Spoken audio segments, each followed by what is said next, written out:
Welcome to Her Silent Revenge, where betrayal meets quiet justice. These are the untold stories of women who were pushed aside, underestimated, and betrayed until they took matters into their own hands. Real voices, raw emotions, powerful endings. Subscribe for stories where silence isn't weakness, it's the beginning of a storm. Hey everyone, welcome back to the channel. Today, I have a story to share with you, one that's incredibly personal, deeply emotional, and, honestly, a bit of a roller coaster. It's about family, expectations, and the surprising ways life can circle back around. So, grab a cup of coffee, get comfortable, and let's dive in. My name is Emily Parker. I'm 30 years old, and I've made it to the rank of colonel in the United States Army. Tomorrow, I'll find myself in a high-stakes defense contract meeting, sitting across from two very familiar faces, my father and my brother. The twist: they have no idea that I'm the Pentagon liaison with the final say in the project. And let me tell you, it's been a long road to get here. 5 years ago, I left my childhood home with a heavy heart and a suitcase full of dreams that didn't quite fit into my family's blueprint. I was the black sheep, the daughter who chose the military over the business school path my family had mapped out for me. My father, a man of strong opinions, once told me that the army was for people without real options. Those words were a bitter pill, and they mark the last meaningful conversation we ever had. Tonight, I'm back home for a family dinner. It's been a while, 5 years to be exact. My mum will likely chat about my brother, Jake, and his latest promotion. My dad will nod with pride, and someone will inevitably ask if I'm still moving around a lot. I won't correct them. I don't need to. Because tomorrow, when their boss introduces me as Colonel Parker in front of a room full of executives, the silence will be the loudest sound in the room. The driveway seemed narrower than I remembered. My old car used to fit perfectly, but now my rented SUV felt out of place next to my mum's aging minivan. I turned off the engine and sat there for a moment, letting the hum of the heater fade into silence. My palms were dry, military calm, they call it, but my stomach was still doing flips, much like it used to before a deployment. The porch light cast a warm glow over the chipped welcome mat and the front door, which seemed to have aged along with everything else. Nothing had changed, not the cracked steps, not the overgrown hedges, and certainly not the feeling that awaited me inside. That strange cocktail of being both unseen and hyper-analysed at the same time. I rang the doorbell out of habit. "Emily," my mum's voice called from the kitchen. She didn't come to the door, of course, she didn't. "It's open." I pushed the door open and stepped inside. The familiar scent of my childhood home washed over me. The walls were lined with framed photos, Jake's graduation, his wedding, his kids. No photos of me in uniform, not even the commissioning portrait I sent all those years ago. "Dinner's almost ready," my mum called out as I entered the kitchen. "Jake and Natalie are on their way." "Jake just got another promotion. You'll never believe it." I smiled politely. "That's great. Mum, you'll have to congratulate him for me." The dining room table was set for 6. There were no name cards, but the seating was implied. Jake at the head, Dad on his right, Mum between them, and me. Well, somewhere that didn't really matter. Jake and Natalie arrived right on time.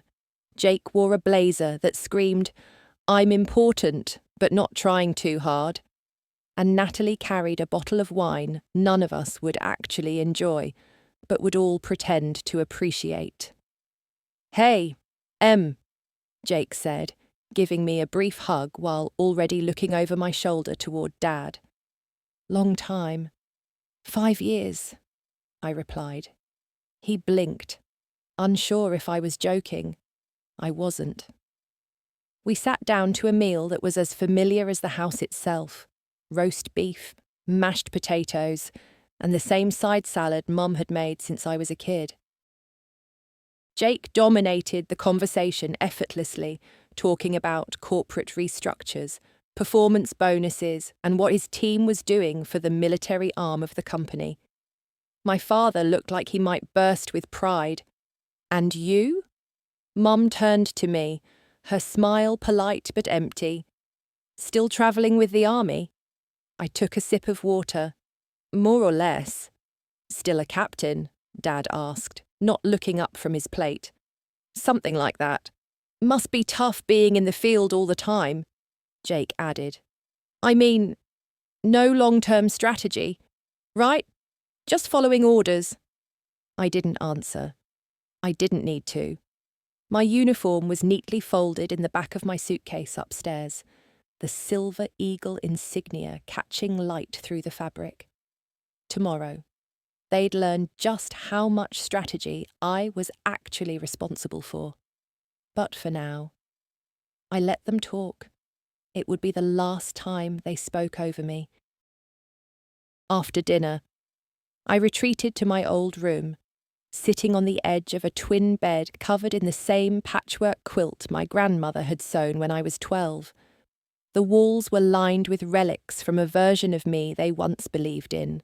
Basketball trophies, honour roll certificates, college acceptance letters, every accomplishment prior to the moment I enlisted. After that, I became a cautionary tale in this house. There were no framed articles about my cybersecurity awards, no photos from my deployments, no certificates marking my promotions to Major, then Lieutenant Colonel. My most significant achievement, a full colonel in the US Army Cyber Command at 30, was completely invisible here. I remembered the day I told them about the ROTC scholarship. I had expected hesitation, but not disgust. My father had looked at me like I had thrown myself away.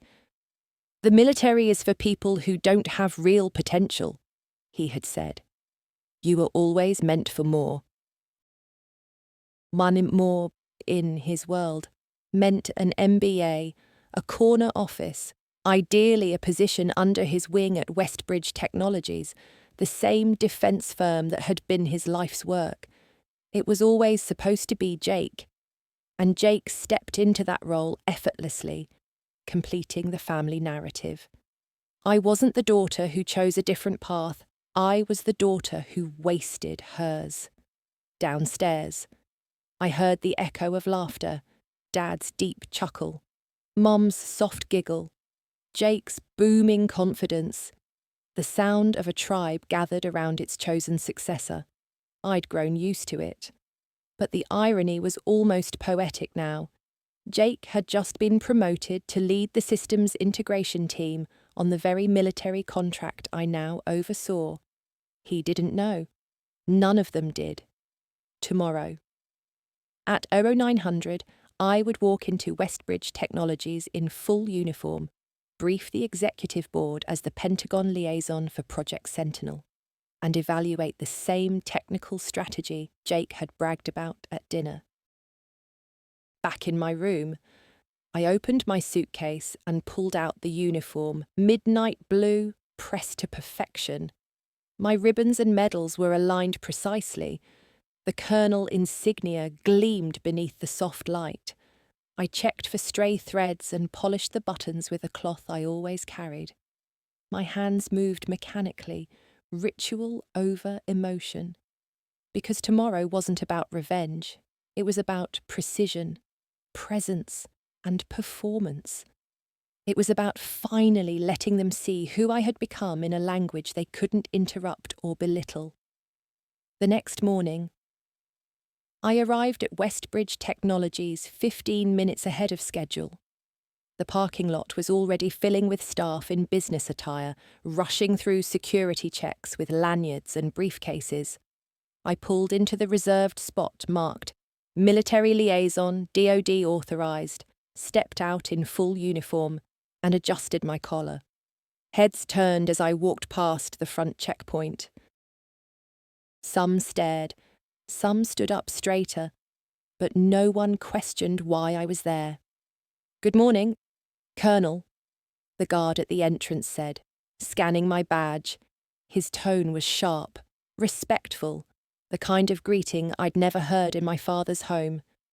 Inside, I bypassed the reception desk and took the elevator to the executive floor.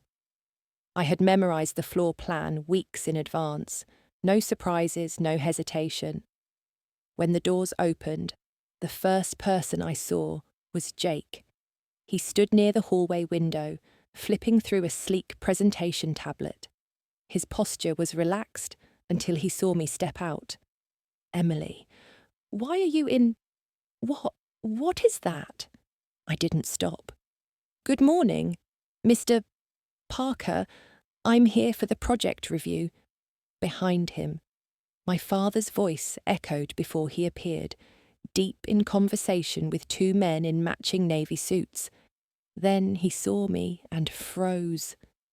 "Emily, what's going on? Why are you dressed like that?" he asked, eyes narrowing in confusion. He looked from me to the others in the hallway, gauging their reactions. It was dawning on him, too slowly, that something was off. Before I could answer, a tall woman with short white hair rounded the corner. Lorraine Hart, CEO of Westbridge Technologies, stopped mid-stride when she saw me. Then her expression broke into a smile. She walked directly toward me and extended a hand. "Colonel Parker, I didn't realize you'd be attending in person. A pleasure." I shook her hand. "I was in the area. I thought it would be useful to sit in on the briefing myself." "Absolutely. You'll elevate the room just by being here," Lorraine said with a chuckle. Then, turning to the group behind her, "Everyone, for those unaware, this is Colonel Emily Parker, our Pentagon liaison for Project Sentinel. She has final approval authority for all military integrations on this project." It was like the air got sucked out of the hallway. I didn't look at my father or brother then. I didn't need to. Their silence told me everything. We entered the conference room together. My name was already on a placard at the head of the table next to Lorraine's. I sat down, reviewed my notes, and waited. The team began filtering in: directors, engineers, project leads. Each introduced themselves to me with the careful politeness reserved for people who could stall or greenlight millions in funding. Some were surprised I was so young. Most were surprised I was a woman. None asked twice once they saw the insignia. Jake and my father came in last. They took seats farther down the table, stiff and quiet. The meeting started promptly at 0900. Lorraine opened the session, then turned it over to me. "As we begin, I'd like to thank Colonel Parker for joining us in person. Her oversight has been invaluable, and her technical guidance has already refined key aspects of our cyber protocol design." I stood, briefed the room on current milestones, then outlined critical changes I expected implemented before the next round of funding.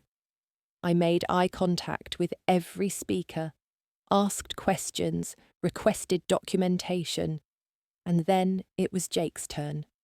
He stood slowly, clearly unsettled. "As systems integration lead, I've been developing a new rollout strategy for Phase 2, he began, his voice faltering. "I believe it aligns with our performance targets." I waited, arms crossed, letting him finish. Then I spoke. Mr.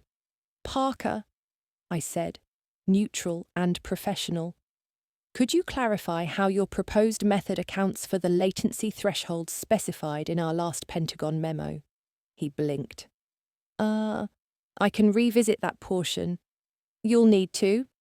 Our benchmarks are non-negotiable. Please revise the protocol draft and submit it by close of business Thursday. He nodded quickly. Yes, ma'am. For a moment, the room was still. Then we moved on. I took control of the next discussion item as if nothing had happened. But everything had. The meeting ended just after noon. Lorraine wrapped up with a few remarks about transparency and collaboration, then turned to me. Colonel Parker will remain on site through tomorrow for follow-up assessments. Please extend full access and support. This project is critical to both national security and our future partnerships. As people began to file out, I felt eyes lingering, not with curiosity anymore, but recognition. My credentials were no longer a mystery. I had earned my seat at the table, and they knew it. My father hovered in the hallway afterward, just outside the glass walls of the conference room. He looked like a man who'd walked into a room expecting applause and found a tribunal instead. Emily, he said once we were alone, still searching for a tone of authority. We need to talk. I nodded. Your office. He hesitated, then gestured down the hall. Inside, the air felt heavier. My mother was already there, seated stiffly in a visitor's chair. Jake stood by the window, arms folded, jaw set. The three of them together. My childhood jury. I didn't sit. I stood at ease, hands clasped behind my back, calm, unapologetic. You've been a colonel for how long? My father asked finally. 6 months, I replied. 6 months? He repeated hollowly. And you didn't tell us. I did, I said quietly. I sent invitations to my promotion ceremony, emails, articles. I left voicemails. None of you responded. He opened his mouth, but my mother interrupted. We didn't know what it meant, she said. Colonel, that sounds high, but we didn't understand. Why didn't you explain? I paused, taking a deep breath, because I stopped trying to justify my choices to people who refused to see my worth. And in that moment, standing there in my father's office, I realised the power of silence, how it can speak volumes, how it can transform a room. I was no longer the daughter who needed validation. I was Emily Parker, Colonel in the United States Army, and that was enough. Thanks for listening. Everyone, if you enjoyed this story, don't forget to like, subscribe, and hit the notification bell for more content. Until next time, stay true to yourself. Hey everyone, welcome back to the channel.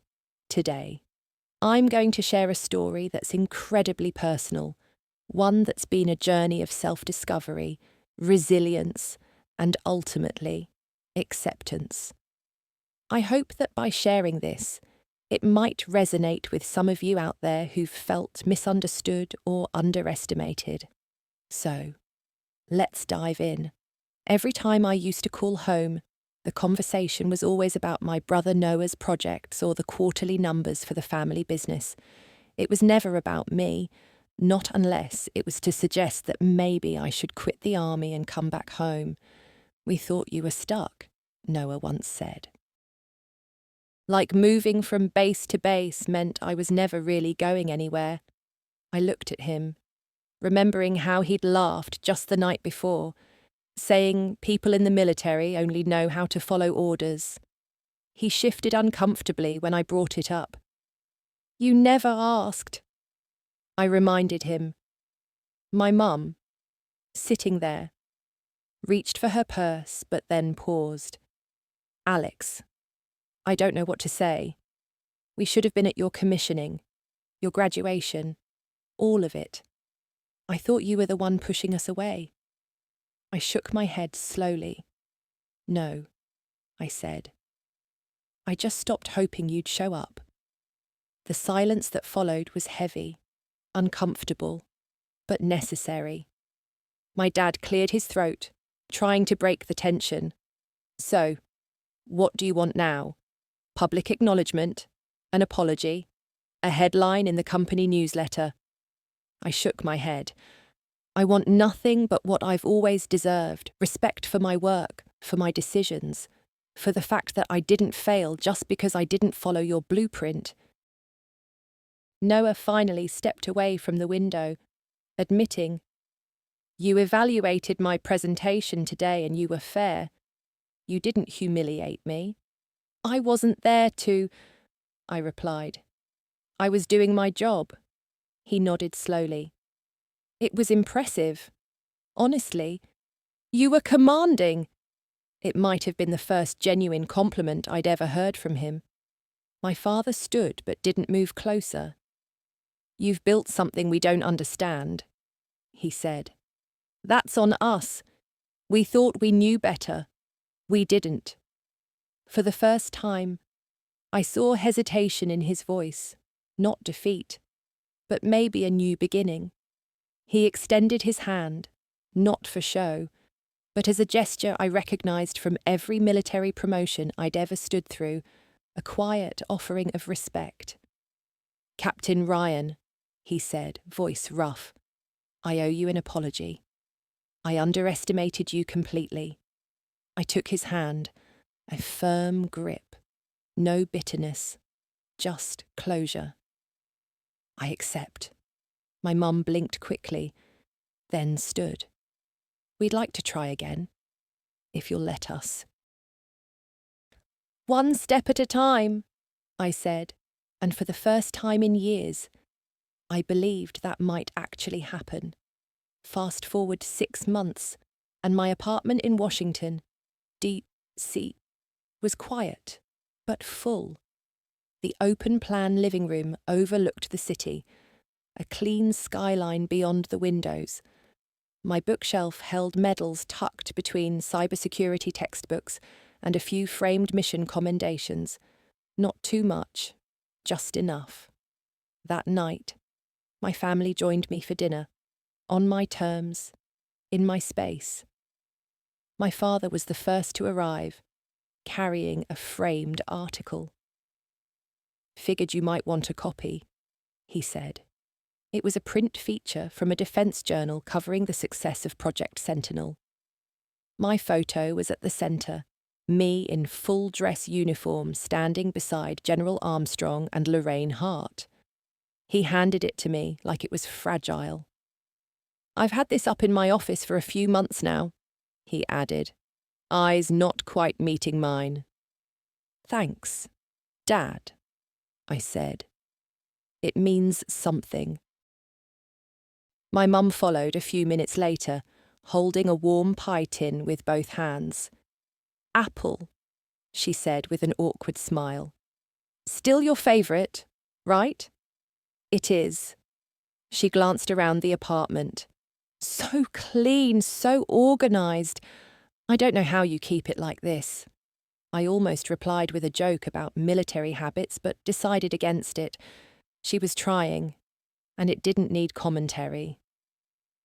Noah and his wife came last, bringing an expensive bottle of wine and a kind of ease I didn't expect. After dinner, as the dishes clinked in the sink and conversation drifted toward quiet praise, Noah pulled me aside. I implemented the rollout structure you mentioned, he said. The team didn't love it at first, but it works better than what we had. Did you tell them where you got it? I asked. He grinned sheepishly. Eventually, after I let them believe I was a genius for about 5 minutes, I smirked. As long as it's working. He nodded. It is. And so are you. I mean, You've really got it together." I don't think I ever said that.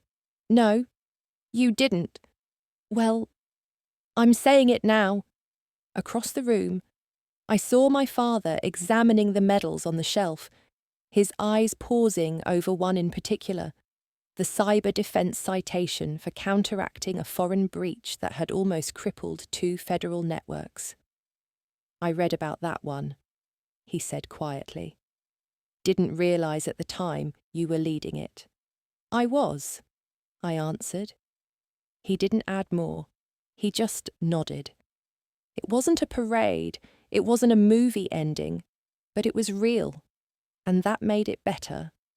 Later that evening, over coffee and my mum's pie, my dad raised his glass in a quiet toast.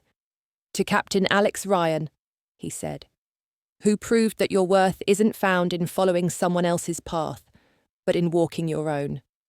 We all raised our glasses. I looked around that room and saw something I'd never seen growing up. Recognition. Not pity, not tolerance, but the kind of earned respect that no one could take back. And in that moment, I knew something important. The victory wasn't in them finally seeing me. It was in the fact that even if they hadn't, I still would have kept going. I thought I needed their approval, that someday, if I worked hard enough, they'd finally see me. But the truth is, I didn't need their recognition to be real. I was already enough. Walking into that boardroom in uniform wasn't about revenge. It was about quiet clarity. I didn't need to explain who I was. My presence did that for me. They once told me I was wasting my potential, that I'd never become anything. And yet, there I stood, leading the very project they'd built their careers on. That moment didn't heal everything. It didn't erase the past. But it did something better. It proved that I never needed to follow their path to create value. So, if they underestimate you, let them. Keep building, keep rising, and when the moment comes, show up fully, calmly. Because the strongest proof isn't what you say, it's who you've quietly become. Thanks for listening, everyone. If this story resonated with you, please like, comment, and subscribe for more personal stories and insights. See you in the next video.